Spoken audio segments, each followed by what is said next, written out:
Hello friends, welcome to our channel V by Vijaya. ఈ ఛానల్ని ఆదరిస్తున్న ప్రతి ఒక్క సబ్స్క్రైబర్కి, వ్యూవర్స్కి నా హృదయపూర్వక ధన్యవాదాలండి. మీరు ఎప్పుడు ఇలాగే నన్ను ఆదరిస్తారని ఆశిస్తున్నాను. Stay happy always and keep supporting me. ఈరోజు నేను బోటీ కర్రీ గురించి చెప్తానండి. బోటీ కర్రీ అనేది చాలామంది ఇష్టపడరు, తినరు, కానీ చాలా మంచిదండి హెల్త్కి. టేస్ట్ పరంగా కూడా చాలా బాగుంటుంది. బోటీ అనగానే goat stomach and intestine parts అండి, అంటే పొట్ట పేగులు అంటాం కదా. అది రుచికరమైన మంచి గుమగుమలాడే బోటీ కర్రీని అయితే ఇప్పుడు నేను ఎలా చేశానో మీకు చూపిస్తాను ఫ్రెండ్స్. కమ్మగా రుచిగా సింపుల్గా చేసే ప్రాసెస్ని అయితే ఇప్పుడు చెప్తానండి. మీరు కూడా ఈ విధంగా చేసుకున్నట్లయితే అందరికీ నచ్చుతుందండి, తినచ్చు. ఎస్పెషల్లీ రైస్, చపాతి, పరోటాల్లోకి చాలా బాగుంటుందండి టేస్ట్ కూడా. ఇంకైతే ఏంటంటే దీన్ని క్లీన్ చేయటం అనేది చాలా పెద్ద ప్రాసెస్ అండి. శుభ్రంగా వేడి నీళ్ళు పెట్టుకొని లోపల బయట అంతా బాగా క్లీన్ చేసుకోవాలి. స్కిన్ అదంతా సన్న సన్న పీసెస్ లాగా కోసుకొని, తర్వాత వేడి నీళ్ళు కాగబెట్టుకొని పసుపు, ఉప్పు వేసి శుభ్రంగా 1-4 సార్లు కడిగి తీసుకొని చిన్న చిన్న ముక్కలుగా ఈ విధంగా కోసుకోవాలండి. అది ఫ్యాట్ అండి, ఫ్యాట్ కూడా బాగుంటుంది. ఫ్యాట్ని కూడా సన్న సన్న ముక్కలుగా కట్ చేసి వేసుకోవచ్చు. అది పొట్ట చూస్తున్నారు కదా, ఇది సన్న సన్న ముక్కలుగా మీడియం సైజులో కోసుకోవాలి. అలాగే పేగులన్నీ కూడా వరుసగా ఒకదానికొకటి పట్టుకొని కోసుకోవచ్చు. మనకి ఏంటంటే కాసేపు వేడి నీళ్ళల్లో ఉడకబెట్టిన తర్వాత అన్నీ కొంచెం గట్టి పడతాయి, అప్పుడు ఈజీగా కట్ చేసుకోవచ్చు అండి.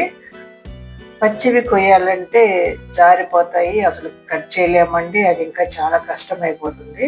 అందుకని కొంచెం వేడి నీళ్ళల్లో ఉప్పు, పసుపు వేసి ఉడకబెట్టి అవి గట్టి పడ్డాక ఈ విధంగా కోసుకోవచ్చు. మా వదిన గారు వచ్చారండి, ఆవిడ చేస్తున్నారు. వదిన గారు అంటే వియ్యపురాలండి, చిన్నమ్మాయి వాళ్ళ అత్తగారు, తనే చేస్తున్నారు. చూస్తున్నారు కదా, ఈ విధంగా ఒకటి నీట్గా క్లీన్ చేసుకున్నవన్నీ ముక్కలుగా కట్ చేసుకోవాలి. ఇలా కట్ చేసుకున్న ముక్కలన్నిటినీ ఉప్పు, పసుపు వేసి బాగా 1-4 సార్లు కడగాలండి. డస్ట్ అంతా ఉంటే బయటకు వచ్చేస్తుంది. కడిగిన ఈ ముక్కల్ని కుక్కర్లో పెట్టి ఒక 10 విజిల్స్ వచ్చేదాకా మెత్తగా ఉడకబెట్టుకోవాలండి.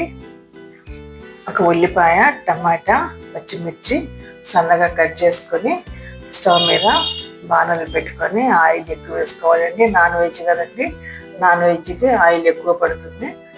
ఆయిల్ వేసుకొని తర్వాత 2 పట్టా ముక్కలు, 1 యాలకులు, ఒక 2 వేగిన తర్వాత ఉల్లిపాయ, టమాటా, పచ్చిమిర్చి కూడా యాడ్ చేసి బాగా గోల్డెన్ కలర్లో వచ్చేదాకా వేయించుకోండి.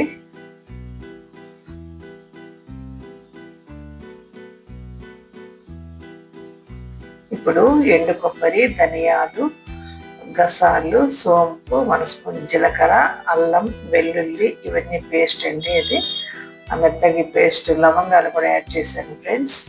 ఇవన్నీ కలిపి వేసి మిక్సీలో మెత్తగా పేస్ట్ తయారు చేసుకున్న పేస్ట్ అండి. ఇది కూడా ఉల్లిపాయలు వేసి బాగా పచ్చివాసన పోయేదాకా నూనెలో వేయించుకోవాలి. తర్వాత 1 స్పూన్ పసుపు, ఇంకా ఇది స్పైసీగా ఉంటే బాగుంటుంది కదండి, నాన్ వెజ్ కదా, ఒక 3-4 స్పూన్స్ కారం అండి. మీరు తక్కువ తినే వాళ్ళు అయితే మీ టేస్ట్ తగ్గట్టు వేసుకోండి కారము. తర్వాత సాల్ట్ వేసుకున్న తర్వాత అన్నిటిని బాగా ఒకసారి మిక్స్ చేయండి.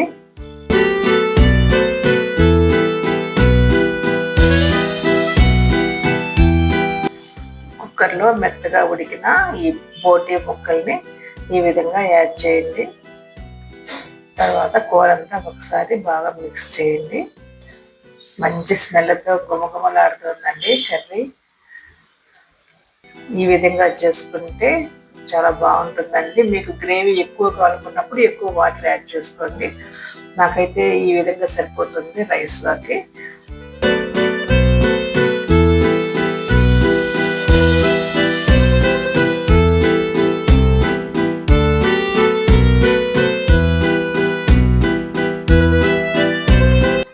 ఇది ఒక 1/2 కిలో పైన ఉందండి బోటి కర్రీ. దానికి తగ్గట్టుగా మీరు వాటర్ని కారాన్ని అడ్జస్ట్ చేసుకోండి. సో మటన్ అండి, పక్కన మటన్ కూడా వండాము. ఇది బోటి కర్రీ. ముక్క బాగా మెత్తగా ఉడికిపోయిందండి. కూర అయితే గుమగుమలాడిపోతుందండి. వేడి వేడిగా రైస్, బోటి కర్రీ తిని చూసి ఎలా ఉందో చెప్పండి ఫ్రెండ్స్. సూపర్గా ఉందండి. కూర బాగా కుదిరింది. మసాలాలు అన్నీ కరెక్ట్గా సరిపోయాయి.